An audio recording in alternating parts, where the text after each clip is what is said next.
للو پچو پیر صاحب آئے اور وہ مریدوں سے کہتے ہیں ہم اس وقت تک تمہیں بیعت میں نہیں شامل کریں گے جب تک اللہ تمہیں دکھا نہیں دیں گے. مرید بھی گھومتے ہوئے کہہ رہا ہے کہ ہمارے پیر صاحب تو اللہ دکھاتے ہیں پھر بیعت کرتے ہیں. کون سا پیر ہے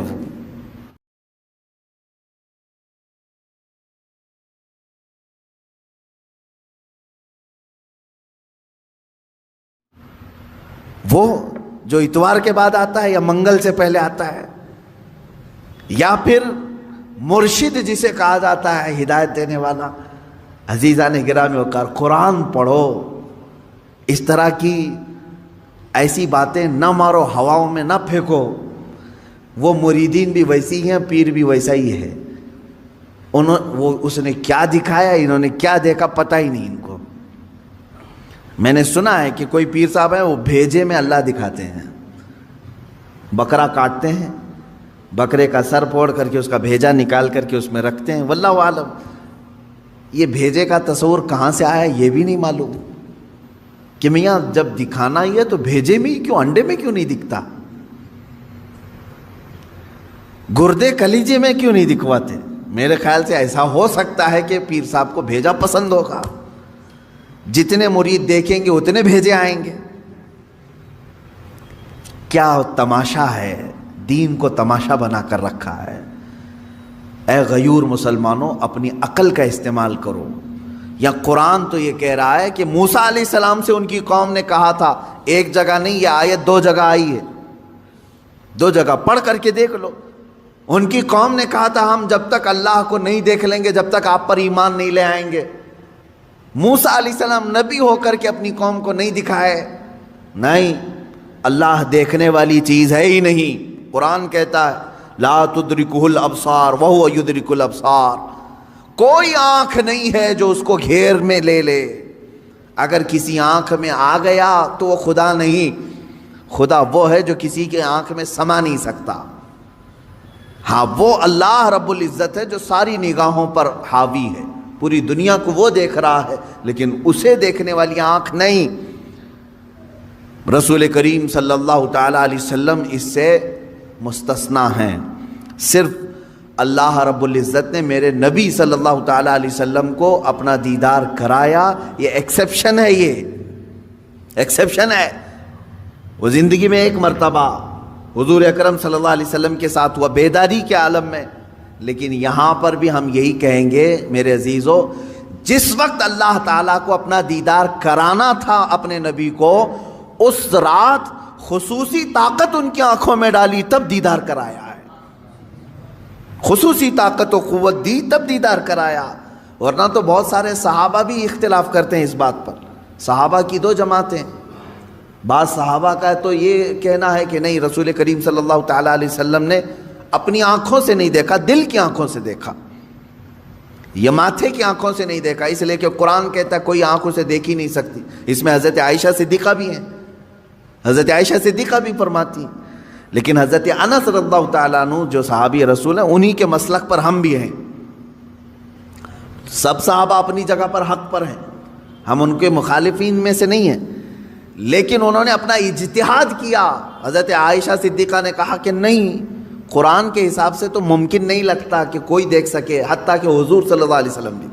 لیکن حضرت انس نے فرمایا کہ میں نے خود رسول پاک صلی اللہ علیہ وسلم سے سنا ہے، اللہ کے نبی صلی اللہ علیہ وسلم نے فرمایا میں نے اپنی ان آنکھوں سے اللہ کا دیدار کیا ہے. تو ایک صحابی کی روایت یہ بھی ہے. تو یہاں سنی ہوئی بات ہے حضور سے، اس لیے ہم اس کو زیادہ قبول کرتے ہیں. اور وہاں حضرت عائشہ کا اپنا اجتہاد ہے، حضور سے نہیں سنا انہوں نے. قرآن کو پڑھ کر کے وہ کہتی ہیں قرآن کے حساب سے تو نہیں لگتا کہ آنکھوں سے دیکھا جا سکتا ہے۔ حضور جو معراج میں گئے تھے اس وقت تو حضرت عائشہ کی شادی بھی نہیں ہوئی تھی۔ حضور صلی اللہ تعالیٰ علیہ وسلم جب معراج میں گئے تھے، حضرت عائشہ رضی اللہ تعالیٰ عنہا اس وقت تھی ہی نہیں۔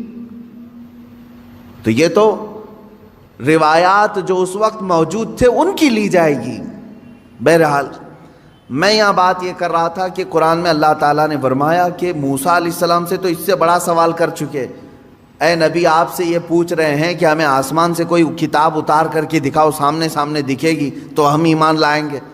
تو اللہ نے فرمایا اس سے بڑا سوال یہ موسیٰ علیہ السلام سے کر چکے کہ ہمیں اللہ دکھاؤ تب ایمان لائیں گے۔ ان لوگوں کا ایک ہی علاج ہے، ان کے دل کے اطمینان کے لیے کوئی چیز نہیں کی جائے گی، ان کے لیے یہ روز ایک ایک چیزوں کا مطالبہ کریں گے۔ اب مثال کے طور پر اگر ہم یہ کہیں کرامت حق ہے، مانتے ہیں کہ نہیں؟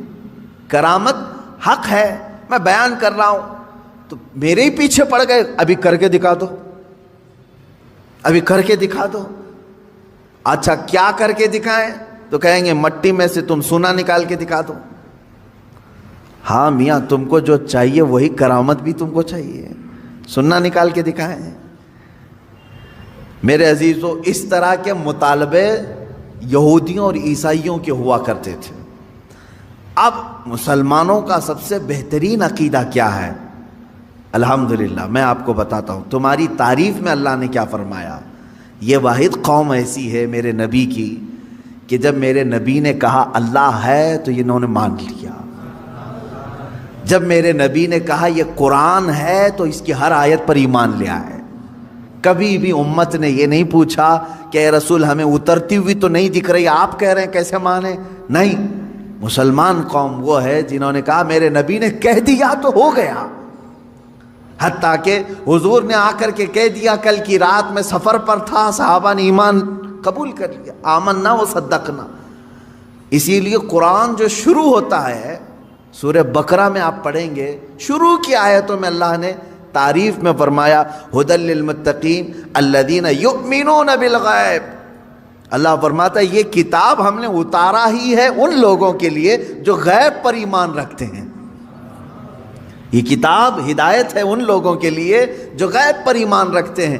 آج تک مجھے بتاؤ، برسوں سے آپ نماز پڑھنے کے لیے آ رہے ہیں، مسجد میں آ رہے ہیں، کبھی آپ نے امام صاحب سے جا کر کے پکڑ کے پوچھا کہ امام صاحب آپ اللہ اکبر کہہ کر کے جھکاتے ہیں سجدے میں، کبھی یہ تو بتاؤ ہے کہاں اللہ؟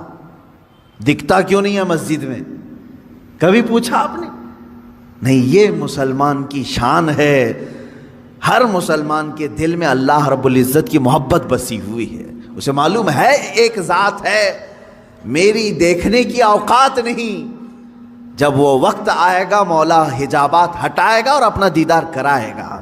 کیونکہ جنت میں جانے کے بعد مسلمان کو سب سے بڑا انعام کیا دیا جائے گا؟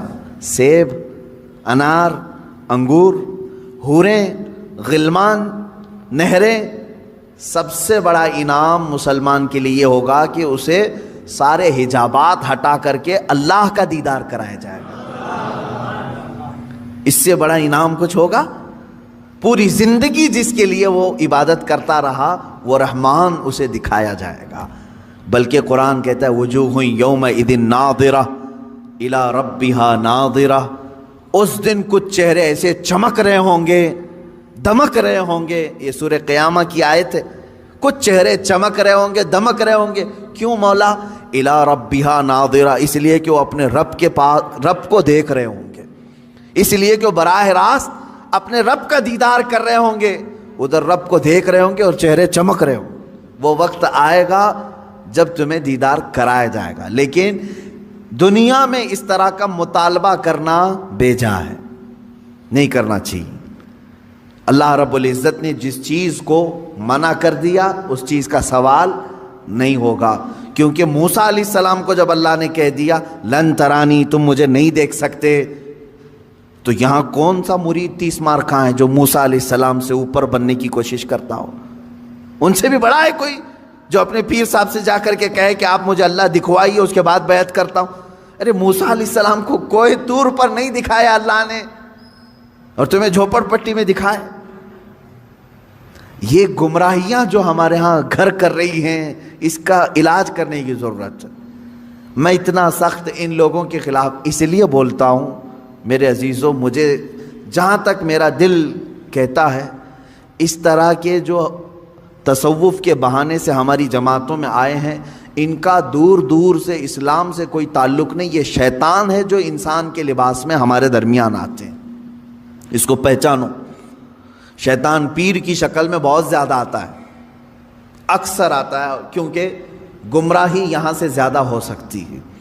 اسی لیے اعلیٰ حضرت رضی اللہ تعالیٰ عنہ نے شرطیں لکھ کر کے رکھی ہیں کہ کس سے بیعت کرو گے، کس سے نہیں کرو گے، کیونکہ سب سے زیادہ یہاں گرنے کے چانسز یہاں ہیں۔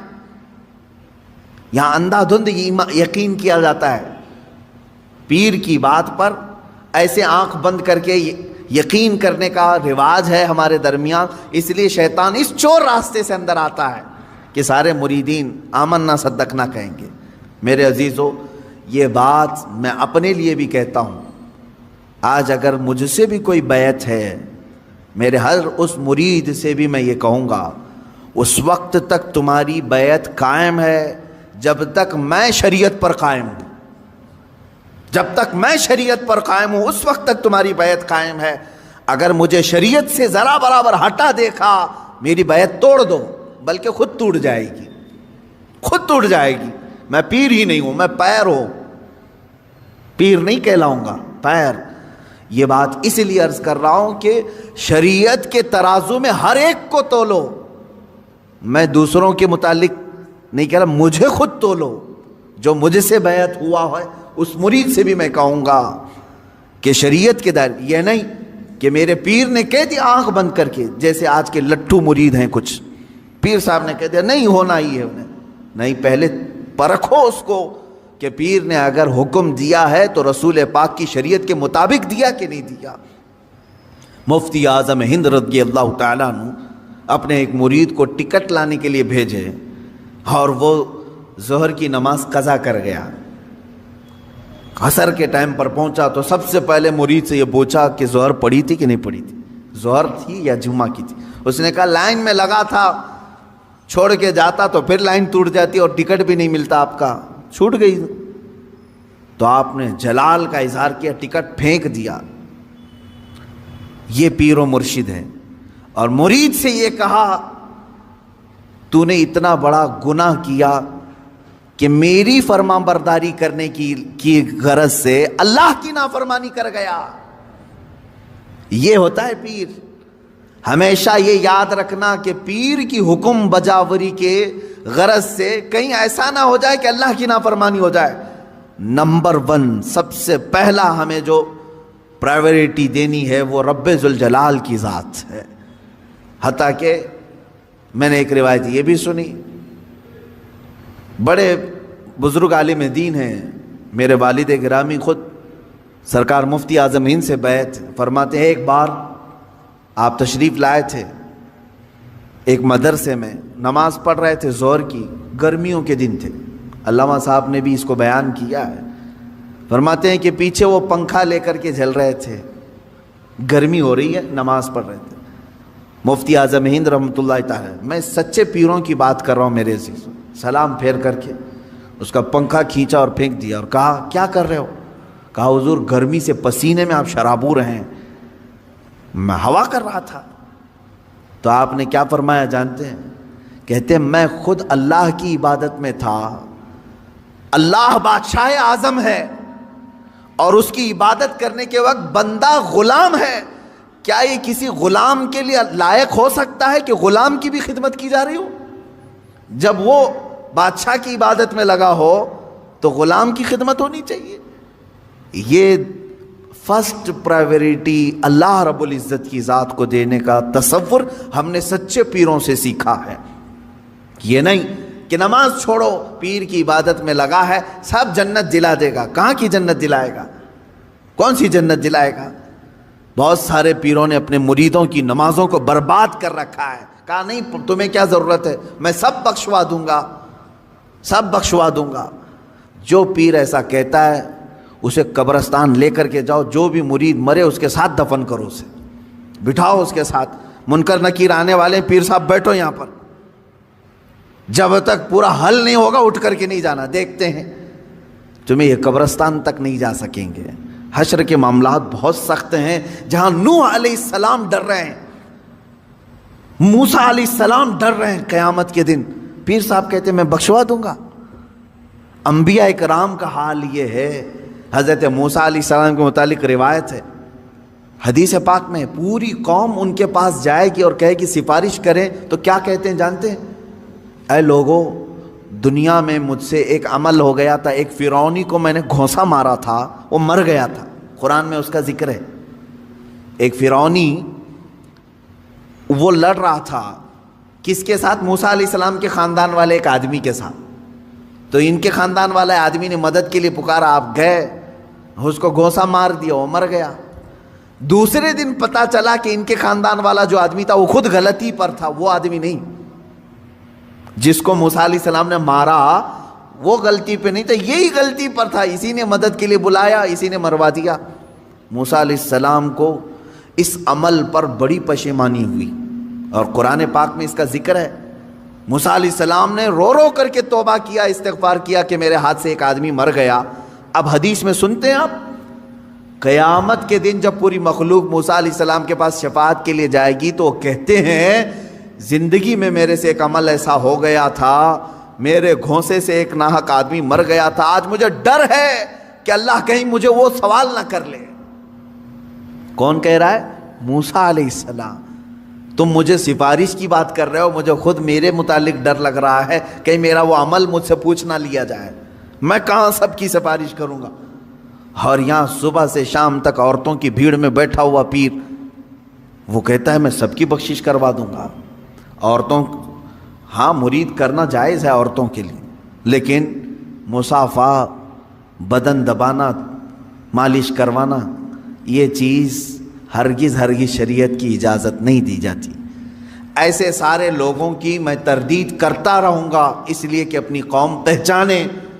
تم اپنے جسم کے علاج کے لیے جو ڈاکٹر ڈھونڈتے ہو, اچھے سے اچھا ڈاکٹر ڈھونڈتے ہو, MBBS چاہیے, MD چاہیے, اور اپنی روح کے علاج کے لیے جھولا چھاپ, جس کی کوئی شریعت میں علم بھی نہیں, ایسے پیر کو ڈھونڈ لیتے ہو جو تمہاری طبیعت اور تمہارے روح کا علاج کرے گا. وہ کیا علاج کرے گا؟ وہ خود بیمار آدمی ہے بیچارہ, روحانی بیمار ہے. ہاں, جو روح کا بادشاہ ہوتا ہے تم اس کو دیکھو گے کہ وہ نمازوں کے لیے دوڑ رہا ہوتا ہے, اپنے مریدین سے کہتا ہے تنبیہ کے ساتھ, کچھ بھی چھوٹے لیکن اللہ کی عبادت تم سے نہ چھوٹے. وہ پیر صحیح ہے جو تمہیں رب تعالیٰ تک جوڑ دے, یہ نہیں کہ تمہیں اپنی دکان تک جوڑ دے. یہاں پر سب آتا رہے, سب تم چلتے رہو, سب ٹینشن فری ہو کر کے جیو. کچھ مرید ایسے بھی ہیں, وہ سوچتے ہیں پیر صاحب کے پاس ہم نذرانہ ہدیہ بھیجتے رہیں گے تو ہمارے لیے دعائیں بھی کرتے رہیں گے, ان کا سایہ بنا رہے گا اور ہمارا سب چلتا رہے گا, کچھ بھی بلا نہیں آئے گی, مصیبت نہیں آئے گی. یہ سب جاہلوں کے پیدا کیے ہوئے معاملات ہیں میرے عزیزوں, جاہلوں کے ہیں. صحابہ کرام سے بڑھ کر کے مرید کون تھا؟ میرے آقا صلی اللہ علیہ وسلم سے بڑھ کر کے پیر کون تھا؟ اس کے باوجود رسول کریم صلی اللہ تعالیٰ علیہ وسلم سے صحابہ کرام کے اتنے گہرے تعلق کے باوجود مجھے بتائیں کبھی کسی صحابی کو حضور نے کہا ہو چھوڑ دو نمازیں, میں ہوں نا؟ کسی سے کہا ہو؟ عام صحابہ کی تو بات تو چھوڑیں, حضور نے خود سیدہ کائنات فاطمہ الزہرا رضی اللہ تعالیٰ عنہ سے کہتے ہیں, اے فاطمہ, کیا کہتے ہیں, اعملی لا اغنی عنکی شیئا, تو اپنے عمل میں پوری ہو, سارے عمل پوری کرتے رہنا, یہ مت سوچ کر کے بیٹھنا کہ میں تیرے لیے سب کچھ کر دوں گا, میں تیرے لیے سب کچھ کر دوں گا, یہ سوچ کر کے عمل سے دور نہیں ہونا. حضرت فاطمہ کو جب حضور یہ کہہ رہے ہیں تو کون سا پیر ہے جو اپنے مریدوں کو نماز کی چھٹی دے رہا ہے؟ آؤ سب قوالی میں بیٹھو, نماز معاف ہو جائے گی.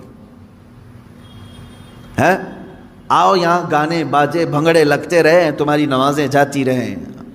معاذ اللہ رب العالمین. ان شیاطین الانس کو سمجھیں جو انسانوں کے شیطان ہیں, انسانوں میں سے آئے ہوئے شیطان ہیں جو در حقیقت اس راستے سے اللہ سے بندوں کو دور کر رہے ہیں. بات میری یہاں چلی تھی کہ یہودیوں اور عیسائیوں کے معاملات کہ یہ نبیوں سے ایسی چیز کا سوال کرتے تھے کہ ہمیں اللہ دکھائیں، سامنے دکھائیں، تب ہم ایمان لائیں گے۔ اس کے رد میں نے پیروں کو لیا، باقی میری بات دور تک چلی گئی۔ ایسا مطالبہ کبھی اپنے پیر سے بھی نہ کرو، کیونکہ یہ جائز نہیں ہے، یہ جائز نہیں ہے۔ آپ کبھی یہ مطالبہ نہ کرو اپنے پیر سے کہ ہمیں ابھی جنت دکھاؤ کیسے دکھ رہی ہے، دوزخ دکھاؤ کیسے دکھ رہی ہے، تب میں آپ کا مرید ہوتا ہوں۔ ان کے بس اور اختیار میں یہ سب چیزیں نہیں دی گئی ہیں۔ موسیٰ علیہ السلام کو اللہ تعالیٰ نے یہ چیز نہیں دی تو پھر کسی اور پیر کو کیوں دے گا؟ یہ تمام چیزوں کا مطالبہ نہیں ہونا چاہیے۔ اس کا سیدھا سا جواب ہے، اگر ہمارے پاس کوئی آتا ہے تو ہمارے ایک بزرگ عالم دین ہیں، انہوں نے بیان کیا تھا، ایک صاحب آئے اور علاج کے لیے مولوی صاحب یا عامل صاحب یا یہی پیر صاحب، چندہ چھاپ پیر صاحب، ان کے پاس آئے اور کہا کہ حضرت فلاں فلاں چیز ہے، علاج ہونی چاہیے، آپ بتائیں کیا خرچہ آتا ہے؟ تو بہت سارے لوگ یہ عرسوں کے یا بزرگوں کے ناموں کی عدد کے اعتبار سے بہت زیادہ خیال کرتے ہیں، جیسے 11ویں کے 11 روپے رکھ دو، 12ویں کے 12 روپے رکھ دو یا 1200 رکھ دو۔ یہ بزرگوں کے عرسوں کے دن وغیرہ کو لے کر کے یا ان کی تعداد کو لے کر کے تھوڑا سا بہت سارے عوام میں رواج ہے۔ پیر صاحب نے اس کو کیا کہا کہ تیرا علاج ہو جائے گا، 1,24,000 نبیوں کے نام کے حساب سے نذرانہ رکھ، 1,24,000 نبیوں کے نام پر نذرانہ رکھ، تیرا علاج ہو جائے گا، ڈرنے کی ضرورت نہیں۔ اگر تمہارے ساتھ بھی ایسا ہو اتنا بڑا نذرانہ، تو پیر بھی جو ہے ڈیجیٹل پیر ہے، مرید ہے اس زمانے کا۔ تو اس نے کہا بالکل حضور، آپ ایک ایک نبی کا نام پڑھتے جائیں، میں 1-1 روپے ڈالتا جاؤں گا۔ کہاں سے پڑھیں گے پیر صاحب؟ کیونکہ نہ قرآن میں ان کے پورے نام آئے ہیں، نہ حدیث میں پورے نام آئے ہیں، صرف حضور نے بتایا ہے کہ 1,24,000 نبی آئے تھے۔ تو پیر صاحب نے کہہ دیا 1,24,000 نبیوں کے نام پر نذرانہ رکھ دے، 1,24,000 روپے، تیرا علاج ہو جائے گا۔ مرید نے بھی کہا کہ حضور ٹھیک ہے، 1-1 نبی کا آپ نام بولتے جائیں، میں ڈالتے جاؤں۔ زیادہ سے زیادہ وہ پیر صاحب 12 یا 13 نبیوں تک پہنچ سکے، اتنے نام یاد تھے، 12 روپے ملے، اور کیا ملیں گے؟ عزیزان گرامی وقار، اس طرح کے مطالبے بھی کسی پیر سے نہ ہوں، اور اس طرح کے سوالات جو یہودی کرتے تھے۔ حضور صلی اللہ علیہ وسلم سے آ کر کے کیا کہا؟ کتاب اترنا چاہیے ہمارے سامنے تب ہم ایمان لائیں گے۔ موسیٰ علیہ السلام کی قوم جا کر کہہ رہی اللہ دکھنا چاہیے ہمیں تب ہم ایمان لائیں گے۔ تم اس طرح کے مطالبے ہرگز نہ کرو، جو ان کے بس میں نہیں ہے ایسی چیز نہ پوچھو۔ اللہ تبارک و تعالیٰ نے آپ کو خیر امت بنایا، یہ سب سے بڑی تمہاری فضیلت ہے کہ آج تک آپ نے کبھی کسی سے مطالبہ نہیں کیا میں مسجد اسی وقت جاؤں گا جب مسجد کے محراب میں مجھے اللہ دکھے گا۔ کبھی ہم نے مطالبہ نہیں کیا، بلکہ ہم بغیر دیکھے ایمان بھی لاتے ہیں اور سجدے میں بھی جاتے ہیں۔ ہم نے قرآن کو اترتے ہوئے دیکھا ہے کسی نے؟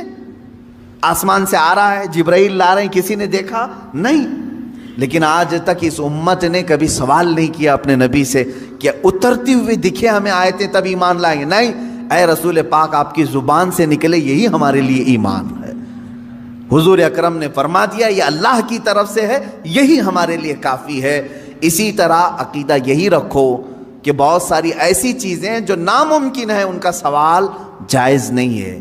اللہ تعالیٰ نے آگے یوں فرمایا کہ ایسے سوالوں پر اللہ کا عذاب آتا ہے، کڑک آتی ہے، بجلی آتی ہے، اور ایسے سوالوں کے کرنے والوں کو اللہ تبارک و تعالیٰ ہلاک فرماتا ہے۔